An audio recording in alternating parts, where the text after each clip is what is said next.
എന്റെ അമ്മജി.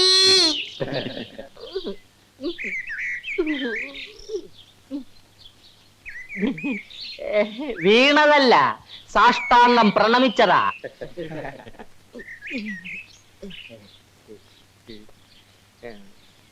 ഇനി പയറ്റ് തുടങ്ങാം. നീ വരൂ.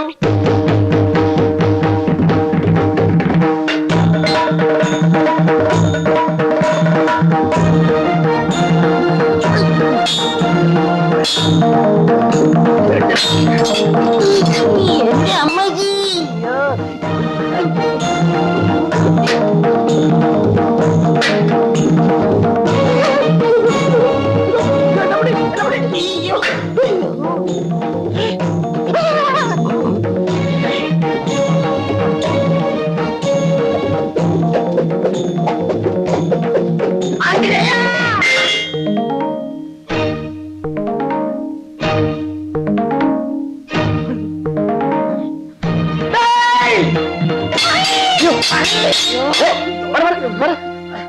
നീ വന്നത് നന്നായി, അല്ലെങ്കിൽ ഞാൻ ഇവന്റെ തല പോയി അങ്കക്കലി കൊണ്ടുപോയി.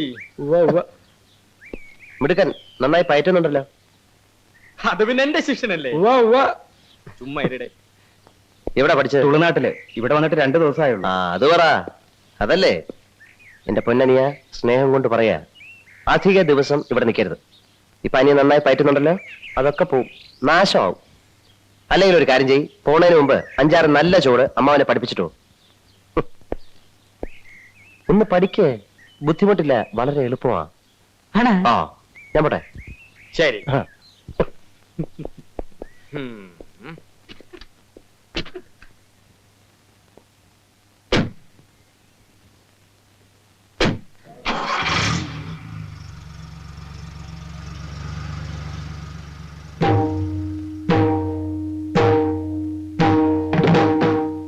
തുളുനാട്ടിൽ നിന്നും കള്ളപ്പയറ്റ് പഠിച്ചിട്ട് വന്ന കള്ളപ്പെടുവാ. ഇന്ന് ഇറങ്ങിക്കോണം ഈ അങ്കത്തട്ടിന്ന്, ഈ കൊട്ടാര വളപ്പിന്ന്, ഈ ടെറിട്ടറിന്ന്.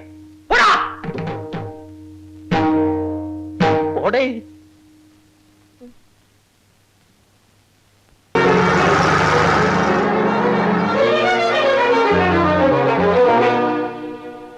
അവിവേകം പൊറുക്കണം തമ്പുരാനെ. ലക്ഷക്കണക്കിന് രൂപ വിലയുള്ള എസ്റ്റേറ്റ് എഴുതി കൊടുത്തിട്ട് 1 വർഷത്തേക്ക് മാത്രം മന്ത്രിയാക്കണമെന്ന് പറഞ്ഞ അത് എന്തൊരു നഷ്ടക്കച്ചവടാ. 1 കൊല്ലം അവൻ അവിടെ നിന്ന് ഇരുന്ന് കിട്ടിയാ പിന്നെ ദേവേന്ദ്രൻ വിചാരിച്ചാലും അവനെ അവിടെ നിന്ന് ഇറക്കിവിടാൻ സാധ്യമല്ല. അവൻ എന്റെ മകനാ, മനസ്സിലായോ ഏപ്യ? ഞാൻ ആരാണെന്ന് തനിക്ക് അറിയില്ല. മര്യാദയ്ക്ക് എന്നെ എന്റെ സ്വന്തം ജാമ്യത്തിൽ ഇറക്കി വിടുന്നുണ്ടോ? ഇല്ലെങ്കിൽ ദേണ്ട തന്റെ ആ തൊപ്പി ഞാൻ തെറിപ്പിക്കും. മിണ്ടാതെ കിടക്കണ അവിടെ. എന്തോ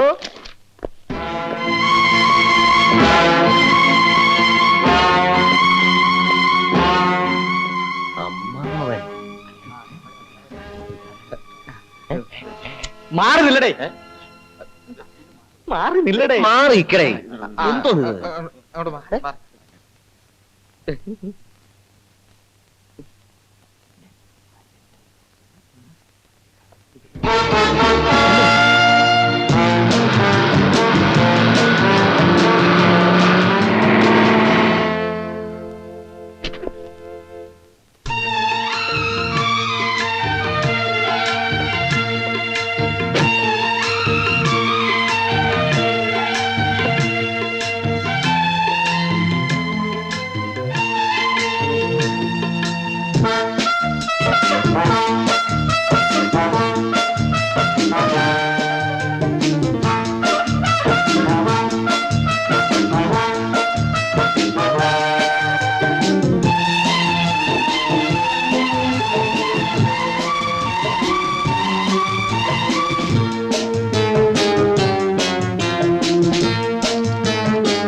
ഒരു പ്രശ്നമില്ല സാർ, പോകാം.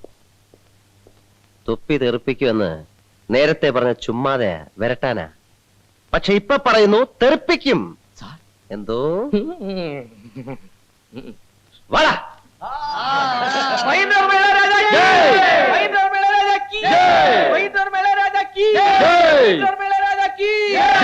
എന്റെ അമ്മച്ചി.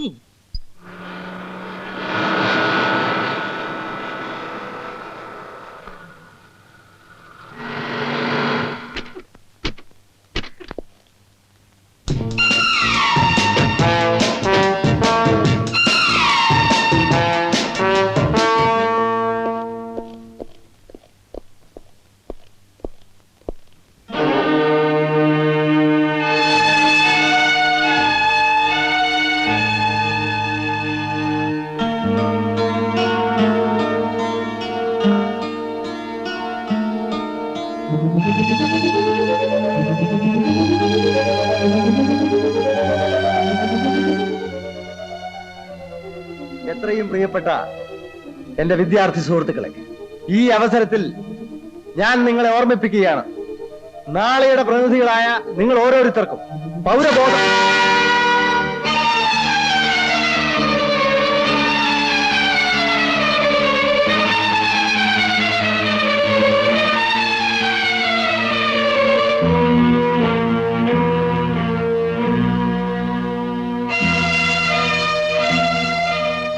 ആഹാ, അപ്പൊ അത് ശരി, ഇവനാണ് എറിഞ്ഞതല്ലേ? വേണ്ട വേണ്ട, വഴക്കൊന്നും പറയണ്ട. രാഷ്ട്രീയത്തിലിറങ്ങാൻ യോഗ്യതയുണ്ടെന്ന് പറഞ്ഞതപ്പോ കറക്റ്റാ. വാടോ, വാ, തന്നെ ഞാനൊന്ന് കാണട്ടെ.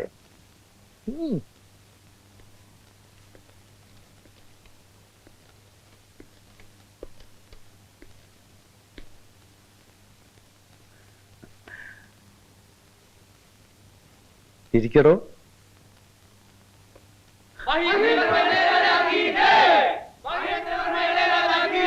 അതാരാ ഇയാൾക്ക് സിന്ദാബാദ് വിളിക്കുന്നു? അണികളാ.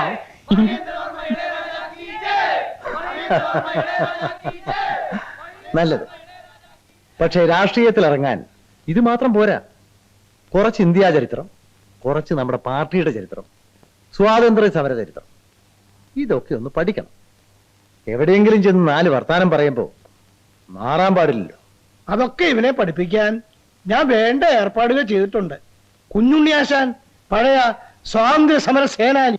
പെൻഷനും താമ്രപത്രം ഒക്കെ കിട്ടിയിട്ടുണ്ട്. അതുകൊണ്ട് കാര്യമായില്ല. അക്കാലത്ത് ജയിലിൽ കിടന്ന പിടിച്ചുപറിക്കാർക്കും പോക്കറ്റടിക്കാർക്കും ഒക്കെ താമ്രപത്രം കിട്ടിയിട്ടുണ്ട്. വിവരമുള്ളവനാണോ? അയ്യോ, കുഞ്ഞുണ്ണിയാശാൻ അത്രക്കാരനല്ല. ഉപ്പ് സത്യാഗ്രഹത്തിനൊക്കെ പോയിട്ടുണ്ട്. പാവം ഇപ്പൊ പത്നിയാ. പട്ടിണിക്കാരനാണെങ്കിൽ അയാൾ യഥാർത്ഥ സമരഭടനായിരിക്കും. പഴയ പോക്കറ്റടിക്കാരൊക്കെ രക്ഷപ്പെട്ടു പോയി.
ശ്രീപത്മനാഭ, ഗുരുകാരണവന്മാരെ രക്ഷിക്കട്ടെ.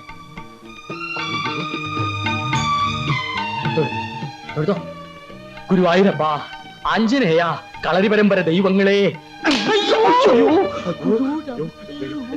ഞാൻ അറിഞ്ഞില്ല.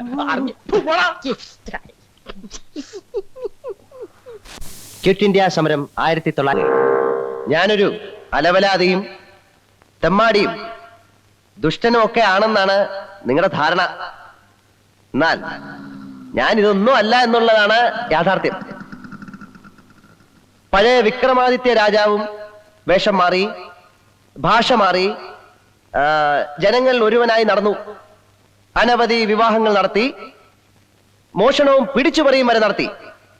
എന്നിട്ടും നാം അദ്ദേഹത്തെ മഹാൻ എന്ന് വിളിക്കുന്നു. എന്തുകൊണ്ട്? എന്തുകൊണ്ട്? എന്താണ് അതിന്റെ കാരണം? അദ്ദേഹം ജനങ്ങളിലേക്ക് ഇറങ്ങിച്ചെന്ന് അവരുടെ പ്രശ്നങ്ങൾ പഠിക്കുകയായിരുന്നു. അതുപോലെ തന്നെയാണ് ഞാനും.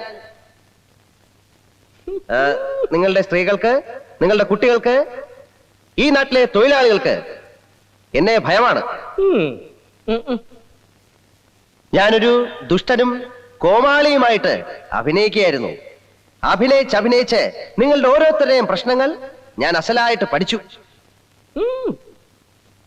അവയ്ക്കെല്ലാം പരിഹാരങ്ങളും ഞാൻ കണ്ടുപിടിച്ചു. നിങ്ങൾ ആരും ഇനി എന്നെ തമ്പുരാൻ എന്ന് വിളിക്കരുത്. ഞാൻ മഹിയാണ്, നിങ്ങളുടെ എല്ലാം മഹി.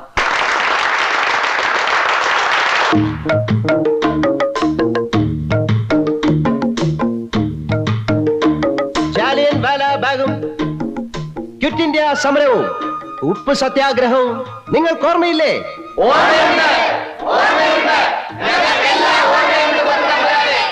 അന്ന് ദാദാഭായ് നവറോജിയും ലാലാ ലജ്പത് റോയിയും എന്താണ് പറഞ്ഞതെന്ന് നിങ്ങൾക്ക് ഓർമ്മയുണ്ടാകും.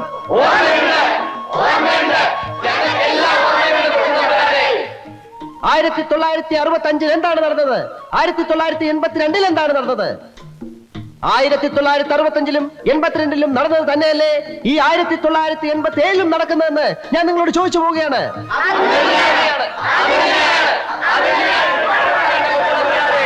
മഹീന്ദ്രവർമ്മ ഇളയരാജ കി ജയ്! മഹീന്ദ്രവർമ്മ ഇളയരാജ കി ജയ്! നമ്മുടെ ചിഹ്നം എന്താണ്? നമ്മുടെ ചിഹ്നം എന്താണ്? മഹീന്ദ്രവർമ്മ ഇളയരാജ കി ജയ്!